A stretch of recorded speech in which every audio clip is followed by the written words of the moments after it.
Hello friends, ఎలా ఉన్నారు? So మనం ఈరోజు ఒక కొత్త టాపిక్ అయితే మీ ముందుకు వచ్చేసాను. మనం డివిఆర్ గురించి అయితే మాట్లాడుకుంటున్నాం కదా. లాస్ట్ వీడియోలో మీకు డివిఆర్ గురించి ఎన్విఆర్ గురించి అయితే నేను డీటెయిల్గా అయితే చెప్తాను. సో ఈరోజు మనం ఏం చేద్దామంటే డివిఆర్ గురించి అయితే తెలుసుకుందాం. డివిఆర్ అంటే ఫుల్ ఫామ్ ఏంటంటే డిజిటల్ వీడియో రికార్డర్ అనమాట. సో డిజిటల్ వీడియో రికార్డర్ ద్వారా మన ఇమేజెస్ సీసీ కెమెరాస్లో రికార్డ్ అయిన ఇమేజెస్ అన్ని డిజిటల్గా మన యొక్క హెచ్డి హార్డ్ డిస్క్లు అయితే సేవ్ అవుతాయి అనమాట. సో డివిఆర్కి వచ్చేసరికి మాక్సిమం వచ్చేసి 5 మెగాపిక్సెల్ వరకు అయితే కెమెరాస్ అయితే సపోర్ట్ చేస్తాయి అనమాట. సో డివిఆర్లో మీకు మెయిన్ కాన్సెప్ట్ ఏంటంటే మీరు ఒక డివిఆర్ తీసుకున్నారనుకోండి, మీరు ఎన్ని కెమెరాస్ అయితే ఇన్స్టాలేషన్ చేస్తారో అన్ని కెమెరాస్కి సంబంధించిన ప్రతి వైర్ కూడా ఖచ్చితంగా డివిఆర్ నుంచి మాత్రమే కమ్యూనికేషన్ ఉంటుంది. డివిఆర్ నుంచి కమ్యూనికేషన్ ఉంటే మాత్రమే డివిఆర్ నుంచి వచ్చే కెమెరాస్ అయితే పనిచేస్తాయి. ఇది డివిఆర్కి గురించి మెయిన్ కాన్సెప్ట్ అనమాట. సో డివిఆర్కిను ఎన్విఆర్కి ఏంటనేది కొంచెం డిఫరెన్స్ మనం ఇన్ డెప్త్ వీడియోలో తర్వాత అయితే మనం తెలుసుకుందాము. ఫస్ట్ ఆఫ్ ఆల్గా డివిఆర్లో మనకి ఎన్లాగ్ పోర్ట్స్ అయితే ఉంటాయి.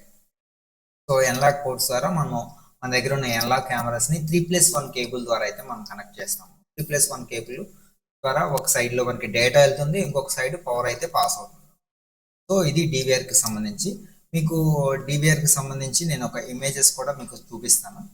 Just a minute. సో మీకు ఇక్కడ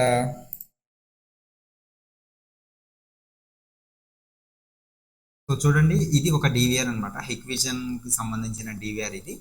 సో దీంట్లో చూడండి, ప్రతి పోర్టు కూడా కోయాక్సిల్ కేబుల్ ద్వారా 3+1 కేబుల్ ద్వారా అయితే మనకి ఖచ్చితంగా డివిఆర్కి అయితే కనెక్ట్ చేయబడి ఉంటుంది. ఇది డివిఆర్కి సంబంధించిన విషయం. సో షార్ట్ వీడియోలో నేను ఎందుకు చెప్తున్నానంటే ఇది ఈజీగా అర్థం అవడం కోసం ఇది షార్ట్ వీడియోలో అయితే మీకు చెప్పడం జరుగుతుంది.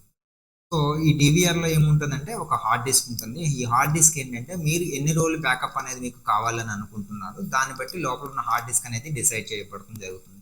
లైక్ మీరు ఒక 4 కెమెరాస్ పెట్టారనుకోండి, మీకు ఒక 10-15 డేస్ బ్యాకప్ కావాలంటే అప్రాక్సిమేట్లీగా హెచ్ఆర్ 265 ఉన్న కెమెరాస్ కానీ లేదంటే తక్కువ 2 MB అలా తీసుకున్నారనుకోండి, మీకు ఒక 1 TB హార్డ్ డిస్క్ వేసుకుంటే మీకు అప్రాక్సిమేట్లీగా 11 to 13 డేస్ అయితే వస్తుంది. అదే మీకు నెంబర్ ఆఫ్ కెమెరాస్ ఎప్పుడైతే పెరిగాయి అనుకోండి, అప్పుడు ఏం చేయాలంటే హార్డ్ డిస్క్ కూడా పెరుగుతుంది అనమాట. ఎక్కువ బ్యాండ్ విడ్త్ తీసుకుంటుంది కాబట్టి, ఎక్కువ డేటాను స్టోర్ చేయాల్సి ఉంటుంది కాబట్టి, అప్పుడు బ్యాండ్ విడ్త్తో పాటు ఆటోమేటిక్గా ఏమవుతుందంటే మీకు హార్డ్ డిస్క్ అనేది అయితే పెరుగుతూ ఉంటుంది అనమాట. 2 TB హార్డ్ డిస్క్ వేసుకోవడం వల్ల ఇంకొంచెం ఎక్కువ రోజులు అయితే బ్యాకప్ వస్తుంది అనమాట. సో దీంట్లో మనకి హార్డ్ డిస్క్లు కూడా డిఫరెంట్ టైప్స్ ఆఫ్ ఉంటాయి. సో చాలా మంది డివిఆర్లకి ఏం చేస్తుంటారంటే సిస్టమ్కి వాడే హార్డ్ డిస్క్లు అయితే యూజ్ చేస్తారు. అలా యూజ్ చేయకూడదు. డివిఆర్ కోసం సర్వేలెన్స్ హార్డ్ డిస్క్లు అని కొన్ని డెడికేటెడ్గా ఉంటాయి. ఆ హార్డ్ డిస్క్లను అయితే యూజ్ చేయండి. ఆ హార్డ్ డిస్క్ యూజ్ చేస్తే ఏమవుతుందంటే ఈ డివిఆర్ అనే సిస్టమ్ ఏం జరుగుతుందంటే 24/7 నడుస్తూ ఉంటుంది అనమాట. మామూలుగా మనం సిపియూలు వాడినట్లుగా కొంచెం సేపు వాడి పక్కన పడేవి కాబట్టి, సో ఇవి హెవీ యూసేజ్ అనేది కింద వస్తాయి కాబట్టి దీనికి సర్వేలెన్స్ అనే హార్డ్ డిస్క్లు అయితే పడతాయి. సో ఈ సర్వేలెన్స్ హార్డ్ డిస్క్ యూజ్ చేస్తే ఏమవుతుందంటే మనకు కొంచెం బెటర్ పర్ఫార్మెన్స్ అయితే వస్తుంది అనమాట. సో ఇది ఫ్రెండ్స్ ఈరోజు వీడియో. ఈ వీడియోలో మనం డివిఆర్ గురించి అయితే తెలుసుకున్నాము.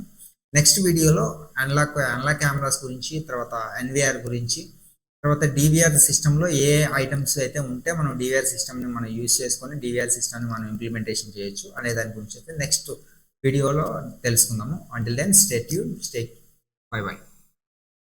అంటిల్ దెన్ నెక్స్ట్ వీడియోలో మళ్ళీ కలుద్దాం. Thank you.